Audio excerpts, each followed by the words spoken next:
depuis quelques semaines, depuis quelques mois, depuis que l'Église est née, nous avons plusieurs personnes qui ont donné leur vie à Dieu et qui sont passées par les eaux de baptême. Il y a plusieurs personnes qui autrefois étaient égarées, étaient loin de Dieu, sont revenues à Christ. Il y a des malades qui ont été guéris. Nous avons également eu des gens qui étaient possédés, qui ont été délivrés par la puissance de Dieu. Et vous savez, le livre des actes, nous le vivons ici. Nous le vivons, ce livre des actes ici. Mais comme on le dit souvent, on est reconnaissant, mais jamais satisfait.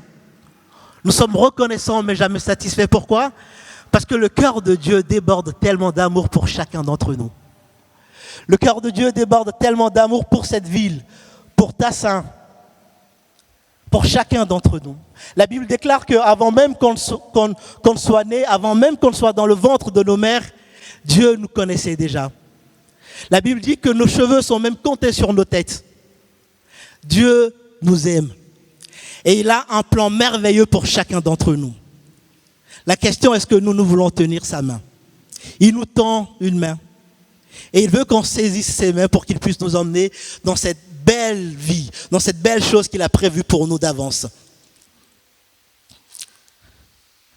Dieu veut rétablir notre confiance. Il veut rétablir notre autorité en lui. Il veut nous rétablir dans notre identité. Il veut nous tirer de là où nous sommes. Il veut nous guérir. Il veut nous transformer. Il veut nous qualifier. Et il veut nous envoyer. C'est le plan de Dieu pour chacun d'entre nous. Vous savez, un des noms de Dieu, c'est le Dieu je suis.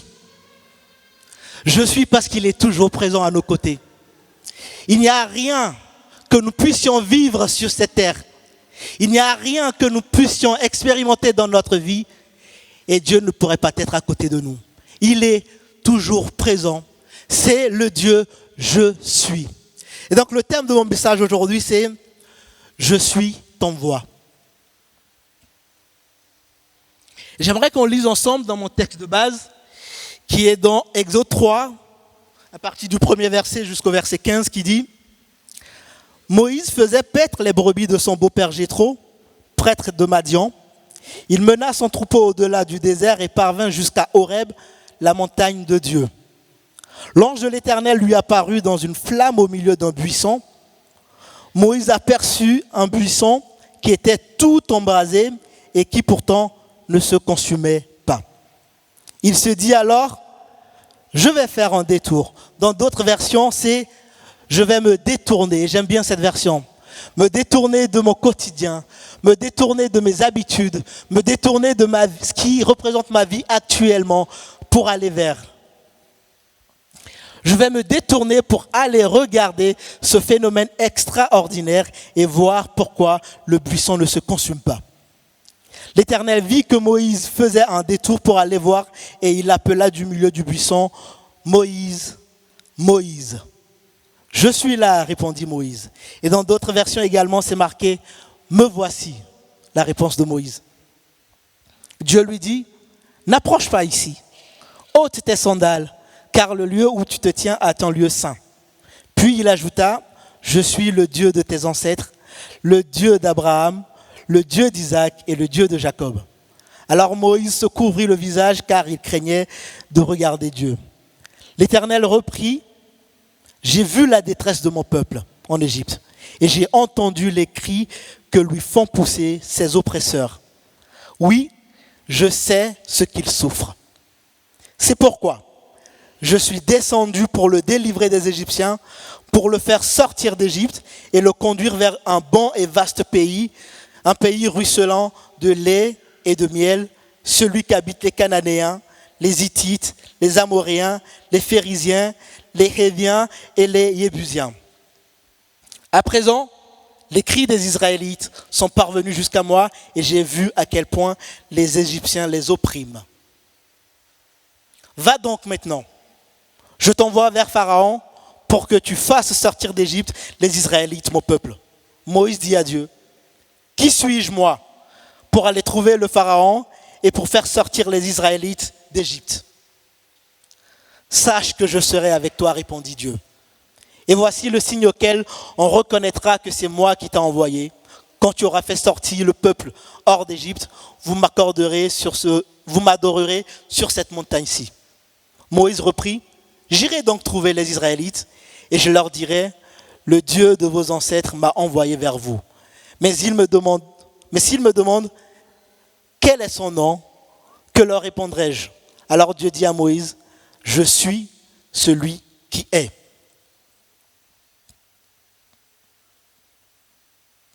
Puis il ajouta, voici ce que tu diras aux Israélites. Je suis, m'a envoyé. Puis tu leur diras, l'Éternel, le Dieu de vos ancêtres, le Dieu d'Abraham, d'Isaac et de Jacob, m'a envoyé vers vous. C'est là mon nom pour l'éternité. C'est sous ce nom que l'on se souviendra de moi pour tous les temps. Qui connaît cette histoire? Cette histoire nous parle de Moïse. Moïse que Dieu a choisi pour aller libérer son peuple qui est opprimé. Et avant de rentrer dans le fond de mon message, j'aimerais vous présenter un peu le contexte dans lequel ce texte est écrit. Les Israélites se trouvaient en esclavage depuis plus de 400 ans, après la mort de Joseph. Joseph, c'était un Israélite qui a été vendu par ses frères en Égypte. Il est venu en tant qu'esclave, prisonnier, et Dieu l'a élevé, il est devenu premier ministre pour sauver l'Égypte de la famine. Ses frères qui l'ont vendu sont venus après le rejoindre. Vous lirez le message, le livre chez vous. Ses frères et son père, ils sont venus le rejoindre. La Bible dit qu'ils sont au nombre de 70. Mais à la mort de Joseph et de ses frères et de toute cette génération, le peuple de Dieu a grandi. Ils sont devenus nombreux, ils sont devenus puissants. Un autre pharaon vient d'être établi sur Égypte et ce pharaon ne connaissait pas Joseph. Et il devient jaloux du peuple d'Israël. Il devient jaloux du peuple de Dieu. Et il décida de les mettre en esclavage, de les opprimer. Mais la Bible déclare qu'à chaque fois, plus l'oppression devenait grande, plus le peuple grandissait. Et là, je vais m'arrêter un instant. Parfois, nous pouvons vivre des choses difficiles, des choses dures. Mais la Bible déclare, comme c'était le cas des Israélites, plus la douleur peut être élevée, plus Dieu va nous élever. Plus Dieu va nous accorder sa grâce et plus il va nous accompagner, il nous tiendra la main et c'est à nous de toujours regarder vers lui, de toujours lever les yeux et de regarder vers le surnaturel de Dieu. Pharaon a bien vu que ça ne marchait pas, il a eu une idée. Tuer les premiers nés garçons, les nouveaux nés garçons, les jeter dans le Nil. Et c'est justement dans ce contexte où la mort planait sur tous les nouveaux garçons israélites, que Moïse va naître.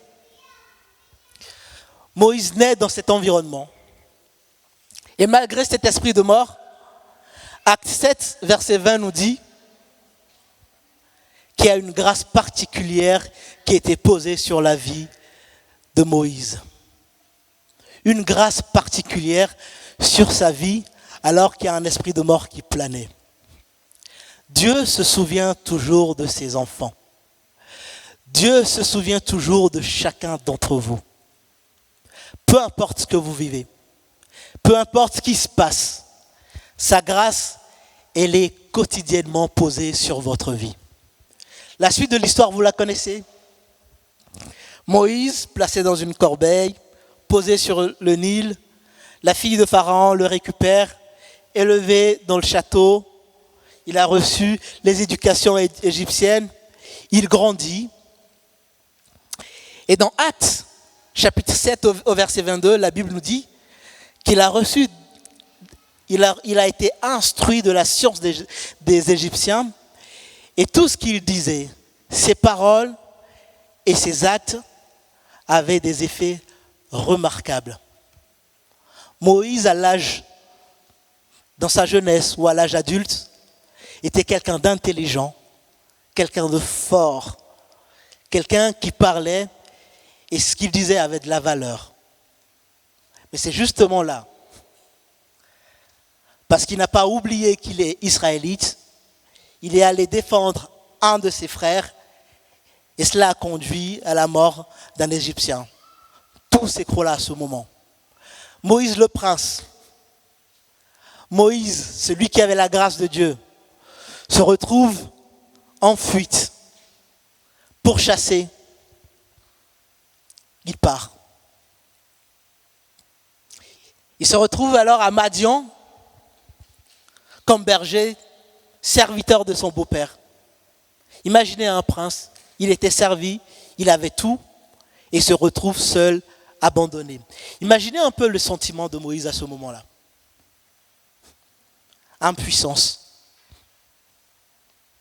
rejet, bannissement, étranger, honte. Moïse était totalement dépouillé de son autorité. Alors qu'il pensait faire quelque chose de bien pour aider son frère, il se retrouve dépouillé de tout ce qu'il avait. Combien de fois nous pouvons nous retrouver de temps en temps dans ces situations? Je n'avais pas prévu dire ça, mais imaginez un père qui a toujours voulu faire ce qui est bien pour ses enfants et qui finalement se rend compte que tout ce qu'il a fait, c'était pas bien. Alors que son but c'était d'aider. Combien de fois on peut se retrouver avec des actes où on avait une bonne intention au départ, mais le résultat au final, c'est pas ce que nous avions imaginé. Combien de fois on s'est senti honteux, on s'est senti seul, absolument seul. Et la seule chose qu'on avait envie de faire, c'est de fuir et d'aller se cacher, de laisser les choses passer. Finalement, Moïse était comme vous et moi, un homme craintif, qui cherche à être accepté, aimé. Un homme qui cherche à vivre avec les siens. Il est né israélite. Il a vécu en tant qu'Égyptien. Il doit y avoir une question d'identité quelque part. Aujourd'hui, il n'est ni israélite, il n'est ni égyptien, il est banni. Imaginez ce sentiment craintif. Il rêve de liberté. Alors que Moïse était plus bas que terre, c'est à ce moment que l'Éternel est allé vers lui. C'est Dieu qui est allé vers lui. Et je sais que Dieu vient rencontrer chaque personne ici également aujourd'hui. Dieu est allé vers Moïse. Il l'a choisi et l'a envoyé pour délivrer son peuple dont les cris sont montés jusqu'aux oreilles de l'Éternel. Chaque cri que vous poussez dans le plus grand de vos secrets, chaque cri est entendu par Dieu. Et le texte qu'on vient de lire dit « Dieu même est descendu pour les délivrer. Et il va à la rencontre de Moïse et il l'a choisi. »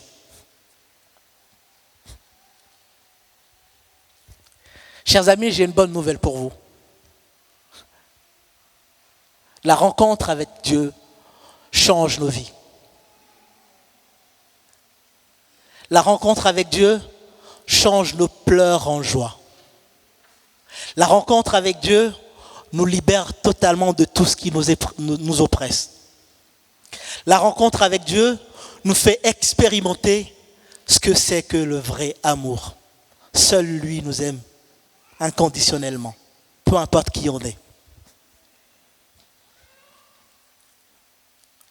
Le chapitre 2 jusqu'au 4 de Exode 3 nous raconte que l'Éternel est apparu à Moïse dans ce buisson.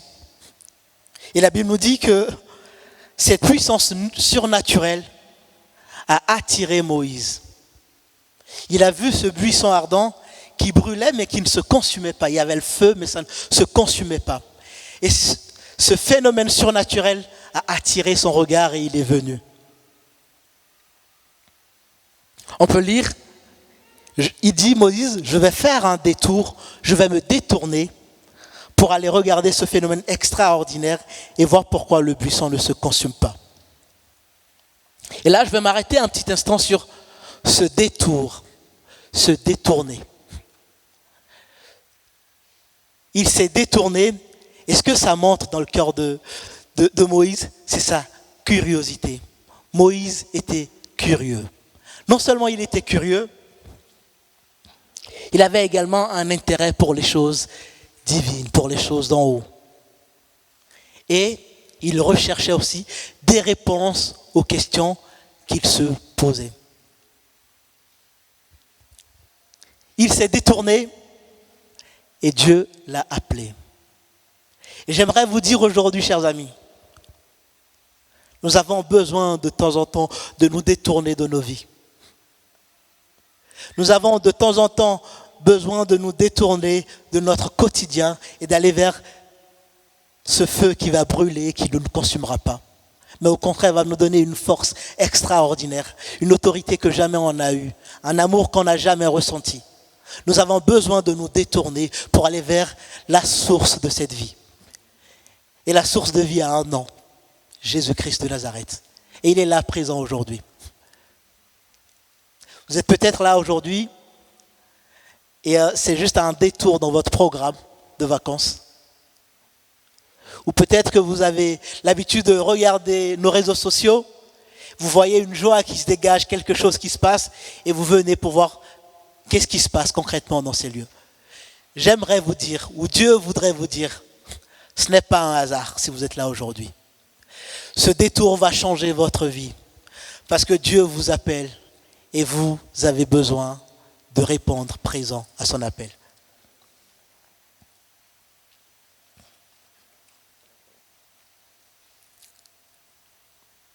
Moïse a fait ce détour. Dieu l'a appelé et il répond, me voici. Dieu appelle, Moïse répond. Vous avez aussi besoin de répondre aujourd'hui. Et la réponse me voici de Moïse montre qu'il a ouvert son cœur, il a ouvert ses pensées pour entendre le message ou la parole de vie que Dieu veut lui prononcer. Est-ce que vous êtes prêts aujourd'hui à répondre « Me voici » comme Moïse? Moïse, il a répondu « Me voici ». Et sa vie a été totalement transformée. De fugitif, de quelqu'un qu'on pourchasse, Moïse est devenu le leader du peuple d'Israël. Répondre « Me voici » à Dieu change qui on est, nous tire de là où on est et nous emmène dans la présence de Dieu. Et je pense que plus d'une personne a besoin aujourd'hui de répondre « Me voici » à Dieu. Plus d'une personne a besoin de répondre « Me voici » aujourd'hui à Dieu.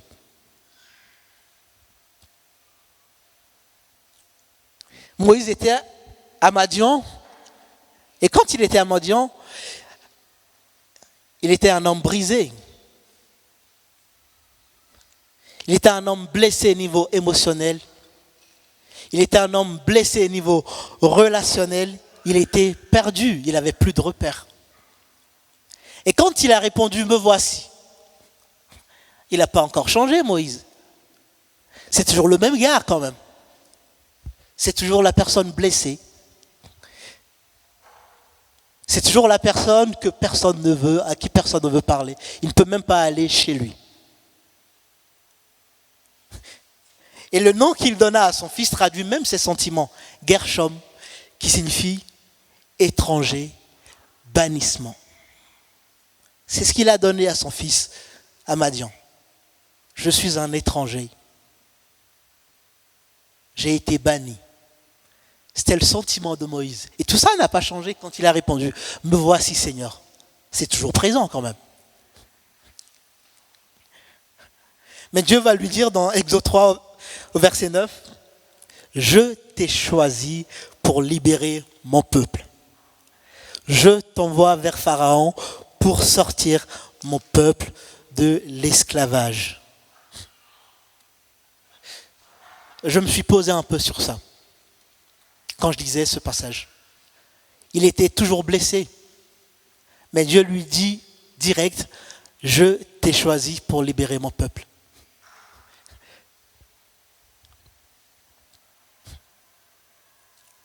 Quelque part, Dieu est en train de lui dire, je veux te façonner, je veux changer ton identité, je veux faire de toi un homme nouveau et je vais t'utiliser pour ma gloire. C'est ce que Dieu est en train de lui dire. Et je crois que Dieu, il dit ça à chacun d'entre nous ici aujourd'hui. On peut penser qu'on est souillé, qu'on ne mérite rien. Mais Dieu vous dit à chacun d'entre vous, à chacun d'entre nous, je vous ai choisi pour vous envoyer comme mon disciple, vous utiliser comme un instrument puissant pour ma gloire. Et rappelez-vous, Acte 7 nous disait, dès sa naissance, Moïse avait une grâce particulière sur sa vie. Et quand Dieu lui dit, je te choisis, je t'envoie, il lui dit quelque part aussi, écoute, mon enfant, peu importe ce que tu as vécu,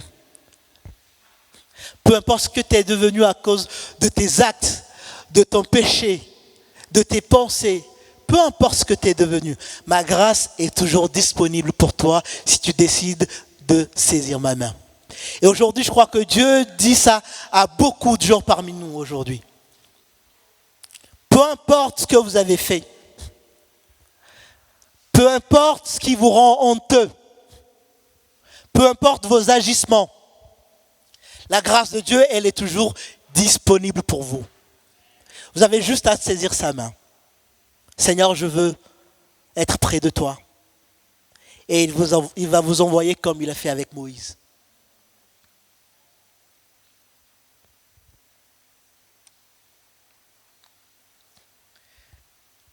Moïse, je t'ai choisi pour libérer mon peuple.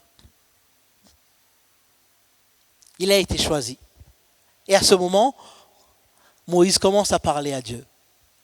Il va commencer à lui présenter ses doutes, ses peurs, ses limites.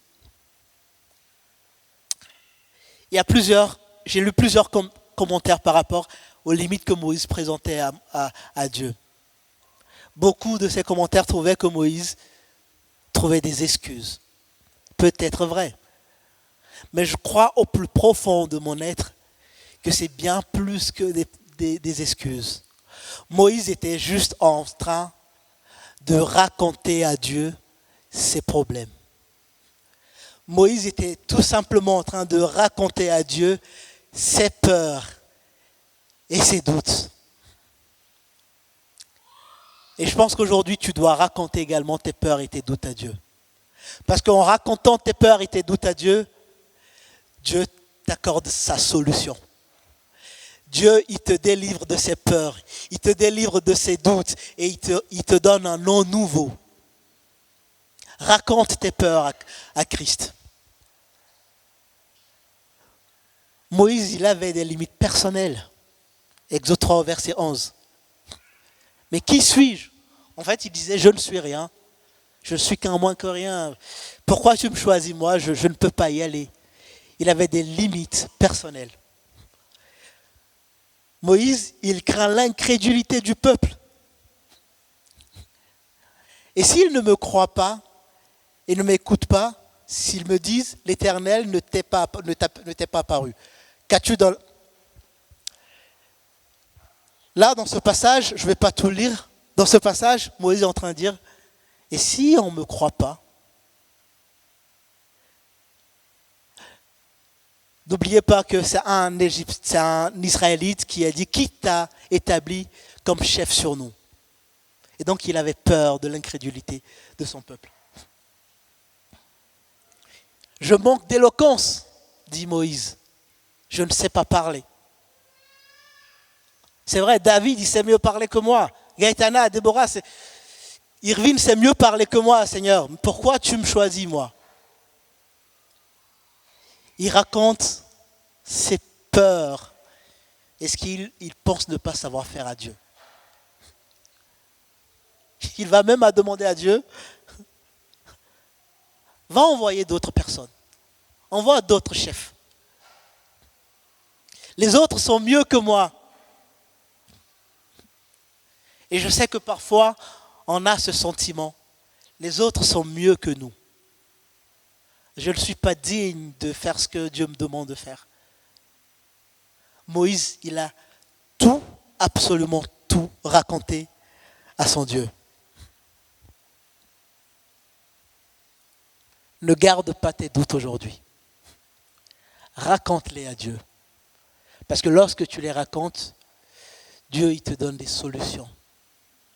Moïse, il a raconté ses doutes à Dieu et Dieu va lui promettre de l'aide. Dieu va lui donner l'équipement nécessaire pour accomplir la mission qu'il a dessinée pour lui. Premièrement, Dieu va lui donner sa présence divine. Je suis avec toi. Je suis avec toi.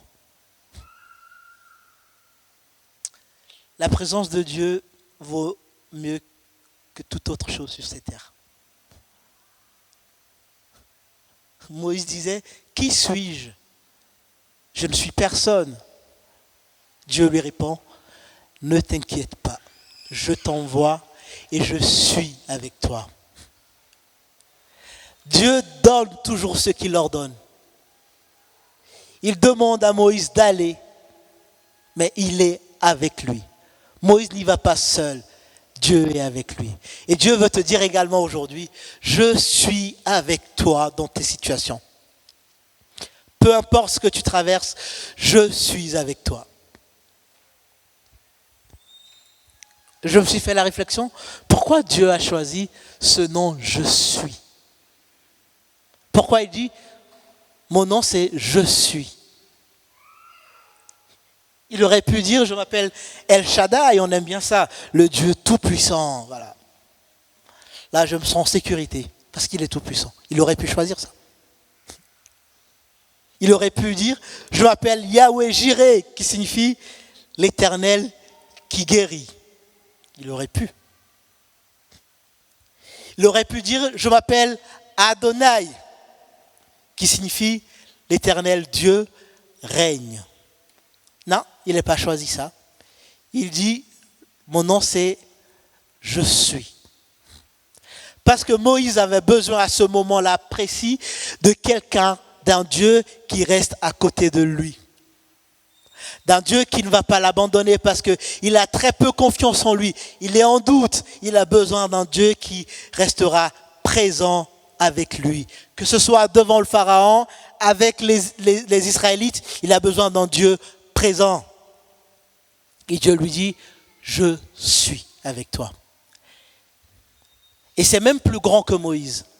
Dieu lui dit, tu diras aux Israélites que le Dieu, je suis, m'envoie. Les enfants d'Israël ont besoin aussi de savoir que Dieu sera perpétuellement à leur côté. Ils ont vécu 400 ans en esclavage. Ils ont besoin d'un Dieu à leur côté. Je suis là. Et j'aimerais te dire également que je suis, c'est ton Dieu. Parfois, tu peux te sentir seul. Tu peux te sentir abandonné. Mais je suis, c'est ton Dieu. Je suis, c'est ton sauveur. Je suis, c'est celui qui t'a choisi. Je suis, c'est celui qui veut te transformer, te façonner, te guérir et t'envoyer. Je suis, c'est ton Dieu.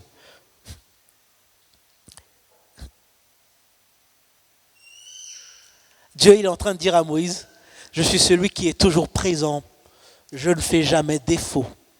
Et il te dit la même chose aujourd'hui. Je serai toujours présent à tes côtés et je ne te ferai jamais défaut.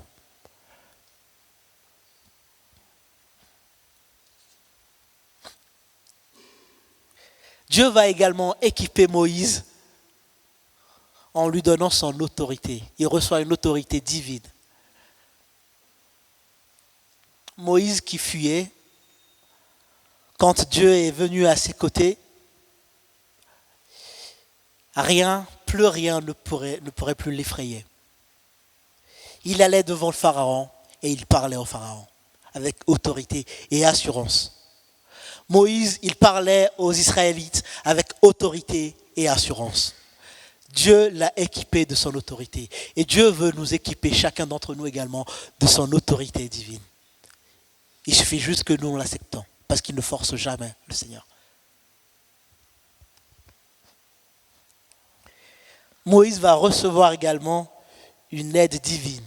On peut lire ça dans Exode 4, au verset 2.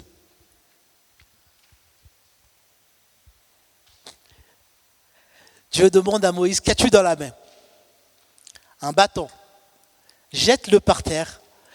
Moïse jeta le bâton par terre et celui-ci se transforma en serpent. Moïse s'enfuit devant lui, mais l'Éternel lui dit, tends la main et attrape-le par la queue. Moïse avança la main et saisit le serpent qui devient un bâton dans sa main. C'est pour qu'il croie que l'Éternel, le Dieu de leur ancêtre, le Dieu d'Abraham, d'Isaac, de Jacob, t'est réellement apparu. Il reçoit une aide divine. Et dans la Bible, ce bâton est appelé le bâton de Dieu, mais moi j'aime bien l'appeler le bâton de commandement. C'est avec ce bâton que Dieu a englouti toute la puissance ténébreuse d'Égypte. Tous les démons, tout ce qui peut être maléfique, avec ce bâton transformé en serpent, Dieu a englouti toute leur puissance. Avec ce bâton, Moïse a ouvert la mer en deux. Avec ce bâton, Moïse a donné à boire aux enfants d'Israël dans le désert le bâton de commandement. Dieu lui donne son bâton de commandement. Et je crois que nous avons aussi notre bâton de commandement, qui n'est pas un bâton physique aujourd'hui, mais qui est le Saint-Esprit. Le Saint-Esprit t'équipe, te qualifie et révèle toute la puissance du Dieu vivant. Le Saint-Esprit en toi te rend fort. Le Saint-Esprit en toi fait de toi une personne, un homme, une femme assurée, parce que Dieu est avec lui. Dieu est avec toi. Le Saint-Esprit est là. Et je vais demander à l'équipe de louange de venir.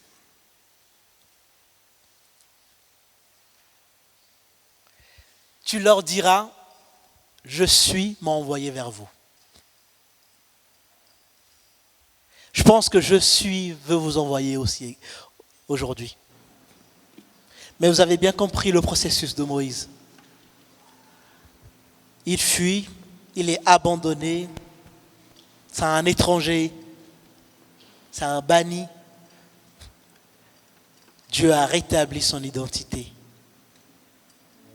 Dieu a transformé son cœur. Et j'aime bien dans cet ordre, il est allé à sa rencontre, il a appelé, il a tiré de là où il est, il a guéri, il a pansé ses blessures, il a équipé et il a envoyé. Je pense que Dieu veut envoyer chacun d'entre nous aujourd'hui. Ce n'est pas uniquement pour Matt et Sarah et les 20 autres personnes qui sont à l'ICACI. Non, ils ne sont pas mieux que vous. Non, mais ils ont quelque chose que vous pouvez avoir également. Ils ont la puissance du Dieu vivant. Du Dieu qui est mort pour nous, enterré, qui allait dans le séjour des morts, qui a repris les clés des séjours des morts, qui a vaincu l'ennemi. Ô mort, où es-tu? Tu n'as plus de pouvoir.